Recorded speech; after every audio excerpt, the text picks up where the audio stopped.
We're learning the house where 4 University of Idaho students were murdered. According to neighbors, there were loud gatherings most weekends involving 15 to 20 guests gathered in the backyard at the fire pit. One neighbor says she routinely had to wear earplugs to go to bed. If this killer had been in that house before as a friend or a partier, they would know the unusual layout of that house. They would know where the back entrance is, the front entrance is, the locks on the doors, the stairs. They'd have a pretty easy time getting in and, more importantly, getting out unnoticed. And now a neighbor who lives near the house says he heard a woman screaming the night of the murders. 30-year-old Inan, a chef, says he thinks he heard the scream at around 4 a.m., but he quickly dismissed it as noise coming from a party. I didn't think anything of it. After what happened, I've definitely had second thoughts. Maybe it was not a party sound. Like a scream, but like, that's normal. Like I always hear like screaming almost every Saturday night. So like, I didn't really think of it. And so, but just looking back, I was like, I wonder if that wasn't just like some drunk dude screaming, it's actually the murder. They actually didn't reach out to me. I just decided it's easier for me just to be proactive. And so yesterday I just went to the police station. I walked in, I said, here's my name, I'm Jeremy Reagan. Yesterday I was talked to by the police. The 2 officers that had interviewed me weren't there, but a different officer was like, all right, give me just a second. So he went, grabbed one of the mouth swabs, came, took me into one of the rooms there, did a mouth swab and said, all right, you're good to go. Give you any information for a follow-up? Did they say they wanted to interview you at all? What was your interaction like? They also didn't seem to really know my name, so I don't know if they were specifically dealing with the case or not. Because when I went to the police station itself, there were just those 3 people, like I said, behind the front desk. I don't know if anyone else was in the back. I obviously didn't get to go back there. But yeah, when I walked in, it was just those 3 people out in the lobby area. Share what you remember from that night. Is that a good place for us to start right now? Yeah. Okay. So, I work about 10, usually 9 to 11 hour shifts. So I went to work. I got off around, I think it was around 12 that night. It was kind of a late close, and I bullshitted with a coworker for a little while after work, and then I went home. It was around, I don't know, 1:30, 2-ish a.m.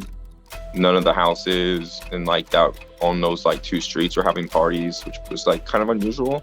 And then I went home, was making some tea, just doing some contact staff drills and stretching. I think I played a game of League, and then I went to bed. And then as I was falling asleep, it usually takes me 30 minutes to an hour to fall asleep. I don't know, I guess, I dismissed initially one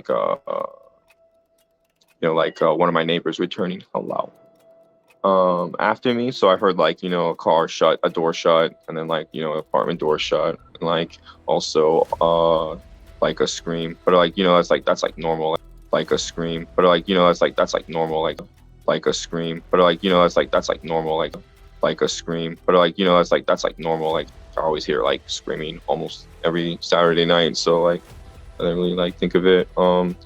And so, but just looking back, I was like, I wonder if that wasn't just some drunk dude screaming, it's actually the murder.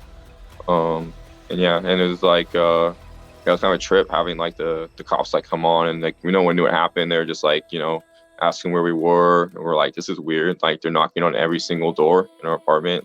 That's never happened before. And then I went inside and looked on the news, and it was 4 people stabbed to death. I was it's right across the street. It was holy shit. You'd met Kaylee, and who else had you met? I think it was Xana and her boyfriend. Okay.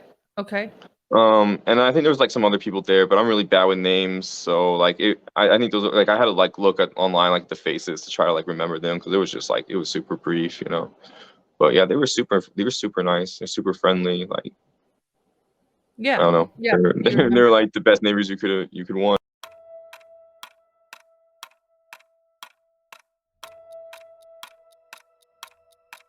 Is that? And also the block parties are kind of popular too. They'll kind of get in big crowds and then kind of wander around. You know what I mean? Just go throughout campus and stuff. Not so much lately, but like you go from like sometimes they only stay at a house for like an hour or two, and then they like kind of like wander around. Just nerve-wracking mostly, and stressful because she's always home alone because I work in the evenings and stuff. I left for work like around 11:45, and I never saw or heard anything. The night before I was up till like 2 and never heard anything at all. Anything out of the ordinary. We went to this vape shop in downtown Moscow looking for surveillance video. I mean, we've been going all over the place just trying to get any new information. And the manager actually knew Kaylee and Maddie. They had been there 6 or 7 times. And then he had a lot to say about the potential of this stalker. Listen to what he told me. So Kaylee and Maddie would both come in very happy, very friendly. You know, they always were just such a smile on their face. Just like pretty much you would say they're the light of the world, pretty much. You know, always happy, go lucky. They always came in just chatting. They always came with a group, like I said. They probably I'd say 4 or 5 girls at most, all the time. They come in together. And I made a joke about it earlier. It was like, hey, coming together and stuff like that. It's nice to see you girls trying to stay safe. One of them more or less openly says, oh yeah, we've had a friend of ours be stalked before, so this is kind of why we all travel in a group like this. And just was it Kaylee who said that? Do you remember? No, it was Maddie who actually said that. So Maddie said it, and it was kind of like more mentioning, like motioning to Kaylee too, like who was right next to her. So you could tell that like they obviously all were trying to keep Kaylee safe, and to be there for her as good friends. And then to know that a few weeks later, now I won't see them, anymore, anything like that. So it's crazy. How long before the murder about was that? 3 weeks. 3 weeks. 3 weeks beforehand, because I was telling them I hope they had a good Thanksgiving break and everything like that too, because I didn't know if I'd see them again. So, because with a lot of the times with the kids, with the way after the pandemic, some of the kids leave in waves. So I was like, I don't know if I'm going to see you this weekend or not. Hey, hope you have a great, Thanksgiving with your family. And that was the last I saw them. Did they elaborate any more on the stalker comment? They more or less kept making the comment that it always seemed to happen either by the campus or down on Main Street. And the last time the Kaylee more or less made it sound like it seemed like it was down on Main Street, and that the person was coming from like around the Corner Club area, and then as far as I remember, it's the guy who ended up like trying to go and talk to her, and then he gave up on it and he ended up walking away. So she thought she was being stalked up to a certain point, and then looked behind her and he was no longer behind her. So I just want to make sure that I get it right. So just tell me again exactly what you remember. Just more or less, I made a joke about them being in a group, and they just said, one of our friends, and motioning to Kaylee that she'd been stalked recently, and so that had people constantly following her around. And it's not just a one-off thing, that this is apparently something that Kaylee had tons of issues with. That apparently she always had somebody who's constantly walking behind her like that. So, and it was more so at nighttime when they were out there drinking and stuff like that. Because I asked them, like, is it at school? And she's like, no, when I'm at night, going out to the bars or coming back from the bars. And again, living down that way. Did she specifically mention the Corner Club? Not the Corner Club, but just in that general direction and stuff like that. So, the only reason I would assume the Corner Club is because that's the only bar that's down in that area anymore now. So, we used to have 2. One was CJ's and then the Corner Club. It's just Corner Club now, then a whole block before it mingles. So. How many times did you see Kaylee and Maddie? How many times would they come to the store? I'd say, now that I'm trying to think back in my head, I've only saw them maybe like 6-7 times total. So I'd say probably since the start of this beginning of this year.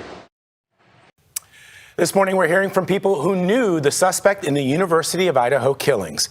Kohberger is a graduate student at nearby Washington State University.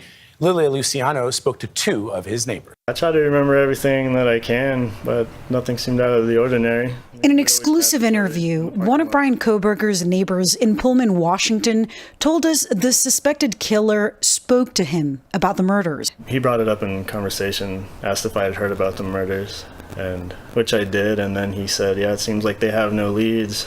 It seems like it was a crime of passion. He said Kohberger asked him if he'd be able to kill someone as a member of the military. Another time, the neighbor told us he'd mentioned watching Netflix's drama series about Jeffrey Dahmer, allegedly prompting Kohberger to share how rare serial killers are. He had a very kind and good side to him. We also spoke to another neighbor of Kohberger's who said they talked to each other about their grad school research. He mentioned he likes to study about the role of police, and he, I think, told me that he wants to work with them. This is Kelly from Watts the Obsession. Thank you for taking time to watch this video. Please leave a comment down below and let us know what you think. We all want to know what you think.